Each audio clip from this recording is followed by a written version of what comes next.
Welcome to Citizens Climate Radio. In this show, we highlight people's stories.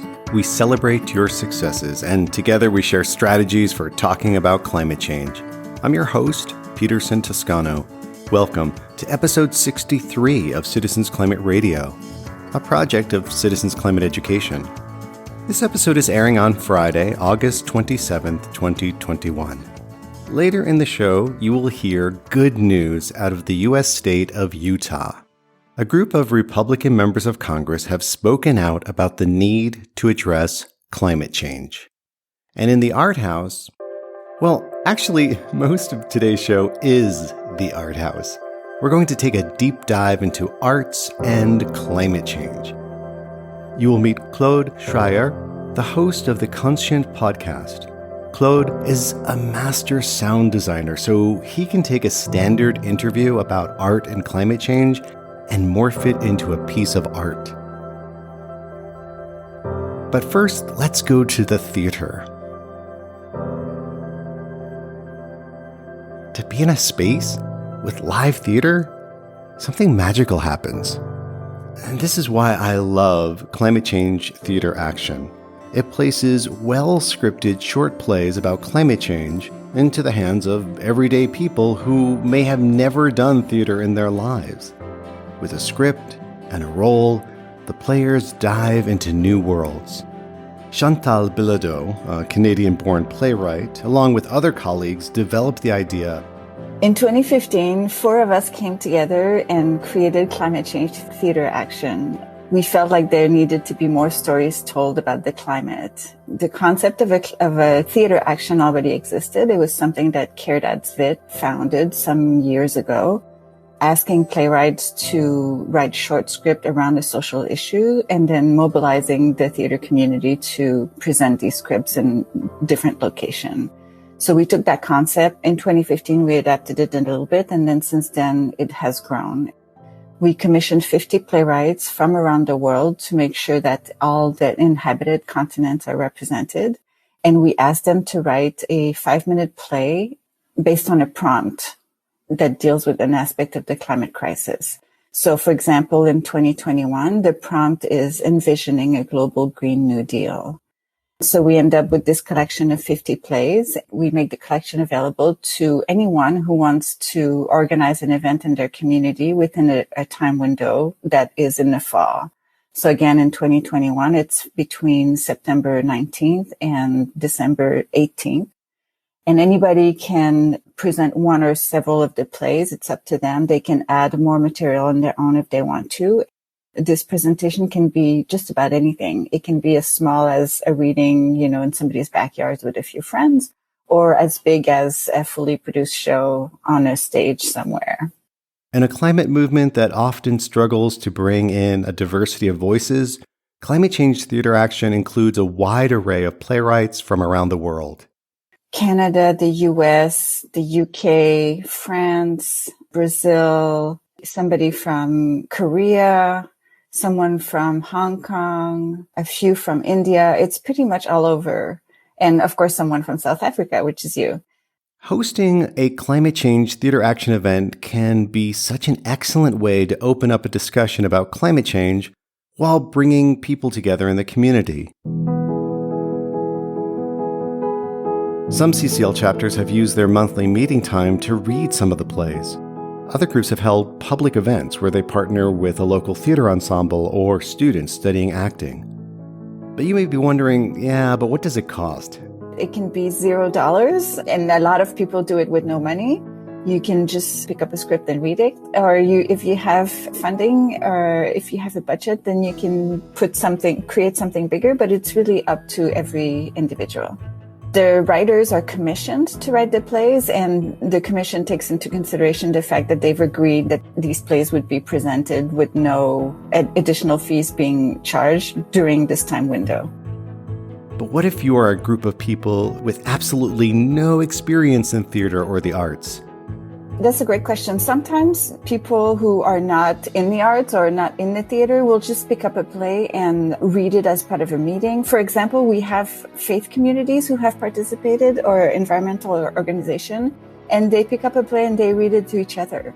Or if they have a meeting, with a large group of people, they might use one of the plays as an opener to the meeting or to illustrate something they're talking about. It doesn't have to be performative in the way that, you need to have experts put on the play. It can be just anybody reading it as part of a bigger event. To find out more, people can go to our website, which is climatechangetheateraction.com, and theater is spelled R-E, not E-R.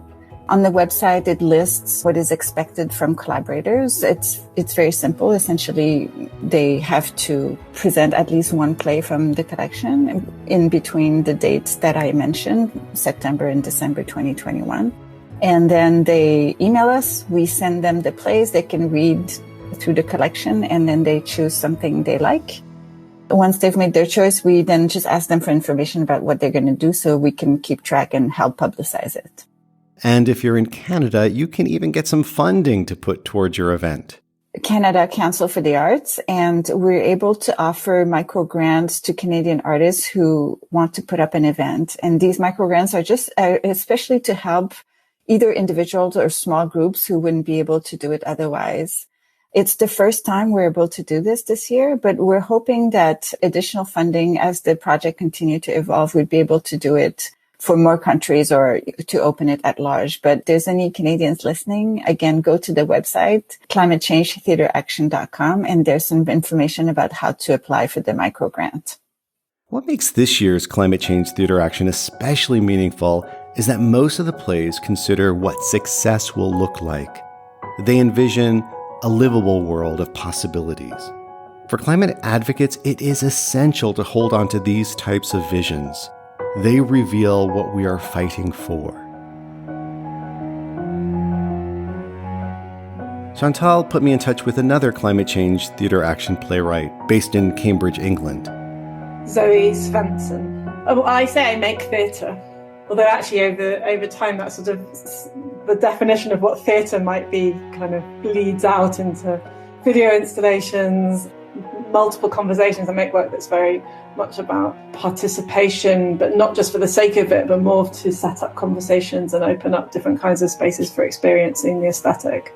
I didn't become interested in climate crisis, particularly because of a background in environmentalism or activism around that kind of thing, or even a personal sort of deep engagement with nature. I mean, that's actually changed. In fact, it took the pandemic in a way, I think for many people, for that to change for me.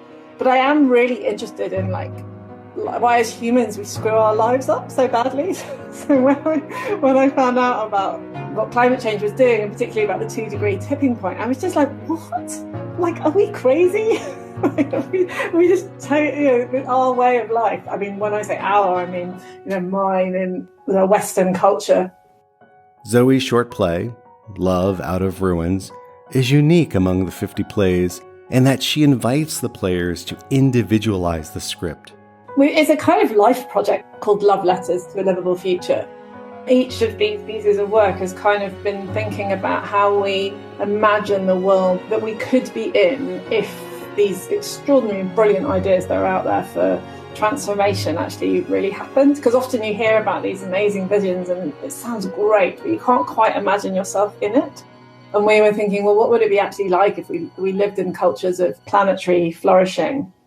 When we come to imagining possibilities and imagining alternative futures, it's really important that there's not a single utopia, that there's, I think often that one person's utopia becomes someone else's dystopia really, really quickly.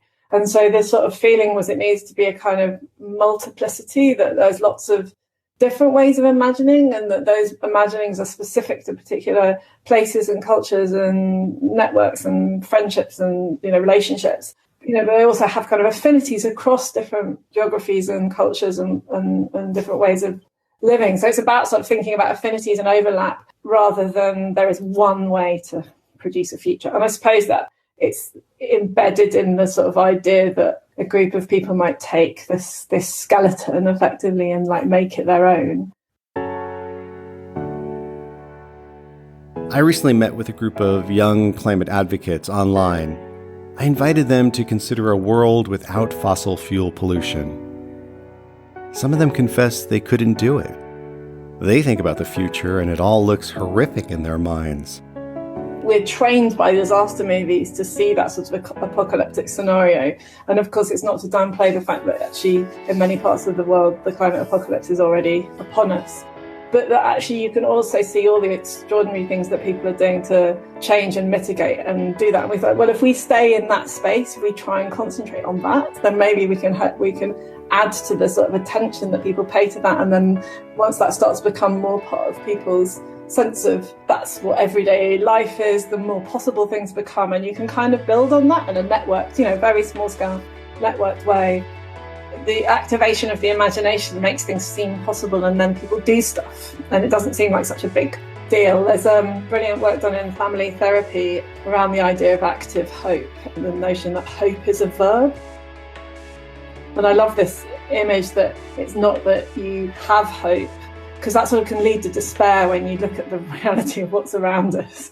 But instead, hope is what happens when you have a series of small actions that you can engage with that start to make a change or a difference or can network into changes that are being made more broadly. And that sort of sense of it being an active process rather than a thing, rather than a sort of experience, feels really powerful.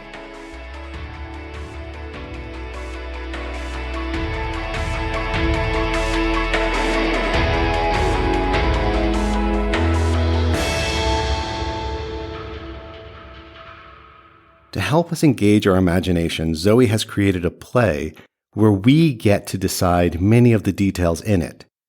Think of it as a much more sophisticated version of Mad Libs, with the aim to create a vision of the future worth pursuing. So this is potentially a multiple voice piece, but it could be a monologue. And then a lot of it has to be decided by the people who are involved in it. The play begins in the present time and moves forward. You get to decide the details that shape the character's world. You were born this year. You live in, brackets, name a place you know. It is late, name a season. It is early morning. It is now, brackets, warmer, colder, wetter, drier, or this time of year than it used to be. Then the play jumps slightly ahead in time. You are 8 years old, and you're running down your street, slaloming between bikes and elders sitting out and newly planted, brackets, name of type of tree, resilient to the future, consider its purpose, fruit, shade, close brackets. You're late for school, which today is at the, brackets, name an unlikely but brilliant site for teaching kids by example, rather than in a classroom. For example, in a library for literacy, or even a publishing house, in a bank for maths, or a grocery store, a fashion house for drawing, a farm for biology or ecology. Anywhere that's supported by teachers, workers might share their specialism in an educationally relevant way. Close brackets. So that would be, that's a long description, but in the performance, it would probably be a few words, at the bank, where you're learning about maths, for example. You're 22 years old and preoccupied. You turn the corner onto name a relevant residential street. So that's when it sort of gets localized. And I won't carry on, but you can see that it jumps from age to age across somebody's life and then invites the people making it to imagine very specific elements within that make it their own. This sort of structure helps us so much in disciplining our minds to actively consider a livable world. The play provides a framework that stirs up imagination and even enthusiasm for the future. And also it's hard, I think, at the moment because the worst case scenarios keep happening. So it's more and more effort to keep holding this space of imagining and opening, opening yourself. It's kind of vulnerable, makes you vulnerable to opening yourself to the future in a positive way, I think. You can read Love Out of Ruins by Zoe Svensson at one of your events. In fact, having a group of friends, students, or climate advocates sit and fill in the lines can be a mind and heart expanding activity. Then you can share the results at a climate change theater action event you host and read some of the plays by the 49 other playwrights from around the world. Learn more about how you can get your hands on these plays and host your own event. Visit climatechangetheateraction.com. That's climatechangetheateraction.com.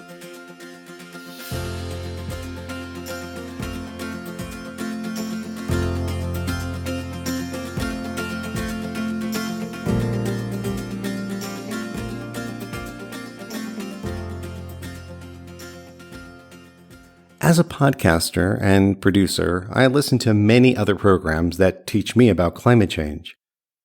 Every now and then, though, I hear something that does more than just inform and educate me. A well-designed podcast hits me in the heart and the gut. It becomes a transformative audio experience. This is exactly what happened when I first listened to Claude Schreier's Conscient podcast. As a sound designer, he is able to reach deep into a listener's mind and even our bodies. Sound has that power. I chatted with him about his podcast and his own journey as an artist addressing climate change. From that recorded conversation, Claude created the following audio treatment. I encourage you to listen with headphones on.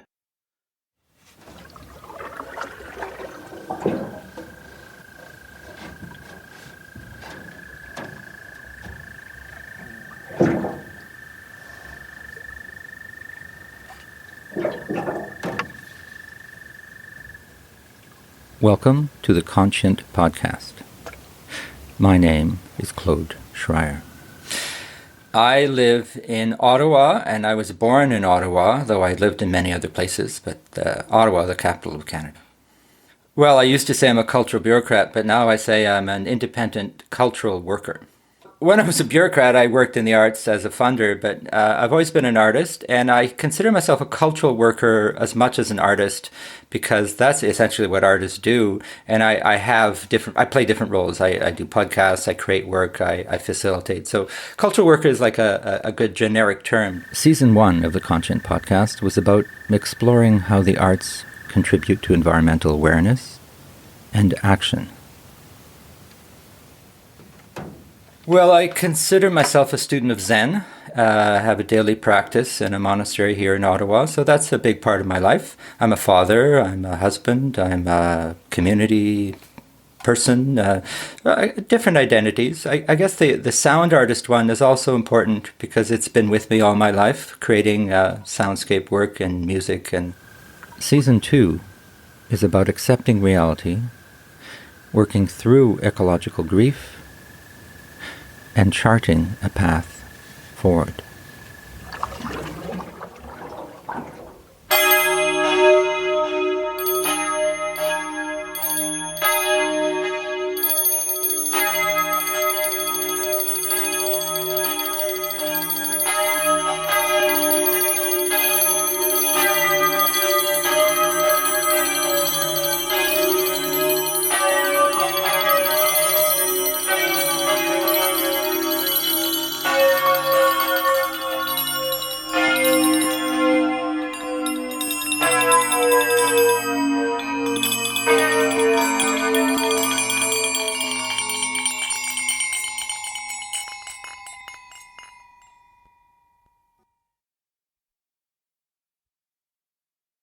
And all those identities get layered, and I never put them in a hierarchy, but they always feed off of each other, and family, art, culture, those kinds of things are important to me.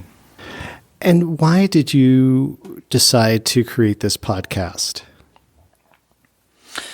That's a good question. It goes back to a conversation I had with my then 17-year-old daughter who wanted to have my advice on what to study at university. And I said, well, you can study whatever you want. She said, yeah, but we have a climate crisis, if not emergency. What should I do? And I said, well, just do what you want. But that was a trigger for me to get more involved in the art and climate movement as a cultural worker and to use the skills I have as an audio artist. So I decided to start a podcast. I wrote a first piece called Terrified. In May 2019, my climate denial bubble burst. It was a terrifying and disorienting experience that made me question everything about my life. In retrospect, I realize this was a Zen-like gift of terrified awakening, of clear seeing. But at the same time, I felt paralyzed with emotion and dread. That was my first season of conversations, and now I'm into the second around the theme of reality. But I enjoy audio and conversing with people, and also using my practice as a soundscape artist to combine writing or composing sound art, with a type of journalism similar to what you do, talking to people about the issues, but in a conversational way. And sometimes it gets mixed in with art, and it kind of takes the listener to the here or to there. More and more I now see, and more importantly, I now feel in my bones the state of things as they actually exist.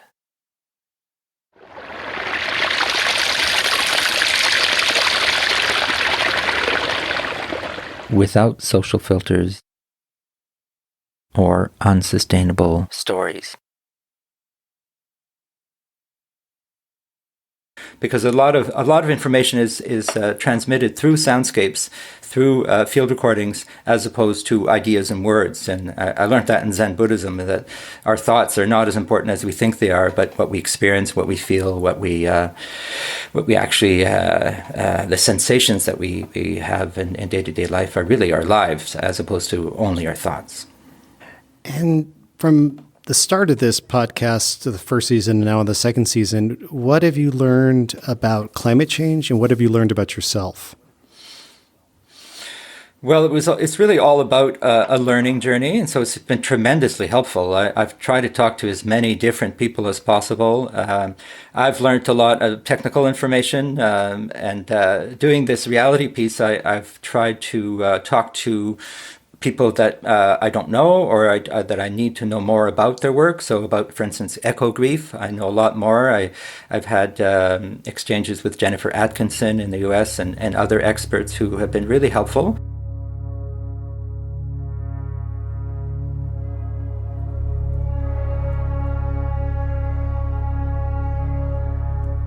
Environmental Humanities Professor Jennifer Atkinson.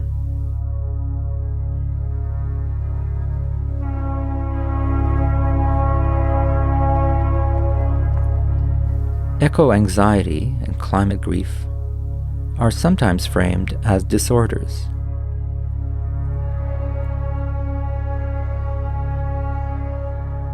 But in fact, these feelings typically arise from an accurate perception of our ecological crisis.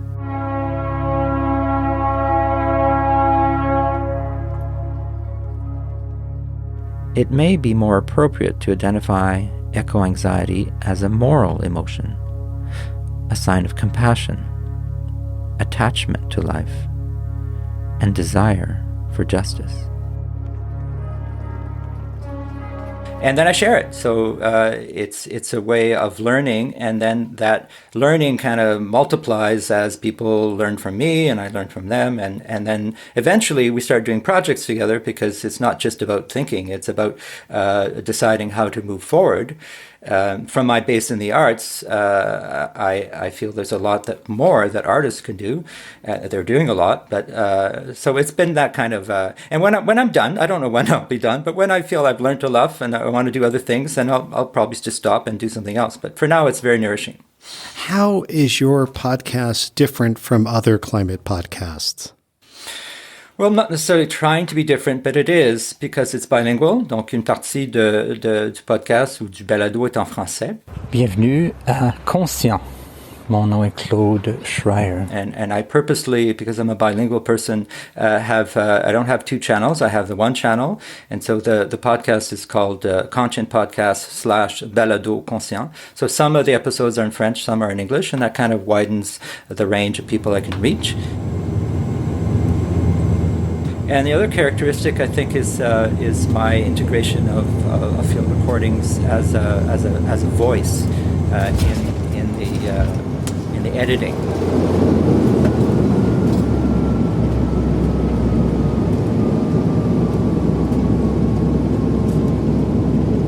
I don't know how original that is, but that's what I want to do, is have the freedom to really do the podcast the way I would like to listen to sound and to radio. If I was driving, what would I want to hear? And I like a lot of silence.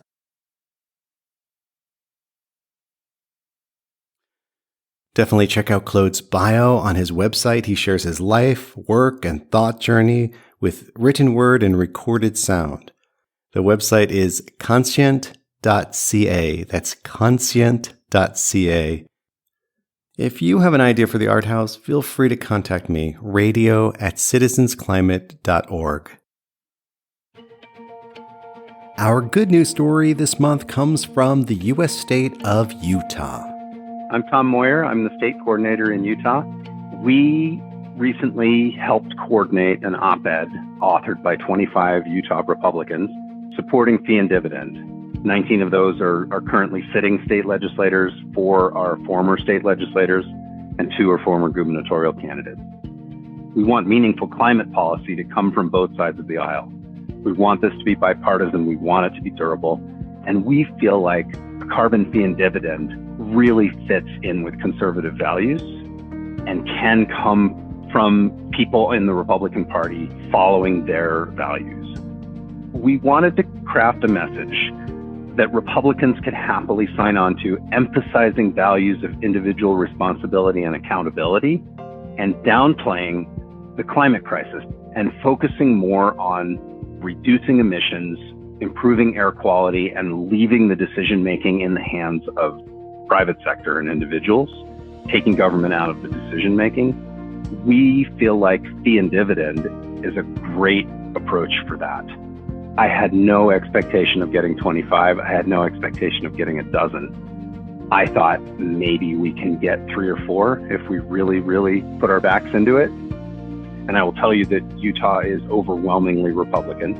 Anything that happens in this state happens with the approval of the Republican Party. We worked on the couple of supporters we had, and then we went out and beat the bushes and tried to get them some friends. In the beginning, it was long, slow going just to get another, and lots of introductions and explanations and people being unwilling to step out. And then finally we got a couple, and it started to snowball. They started talking to their friends, and we were getting yeses at a rate of several a day. We ended up getting some fairly influential signers who go far beyond our sort of usual expectation of environmental Republican moderates.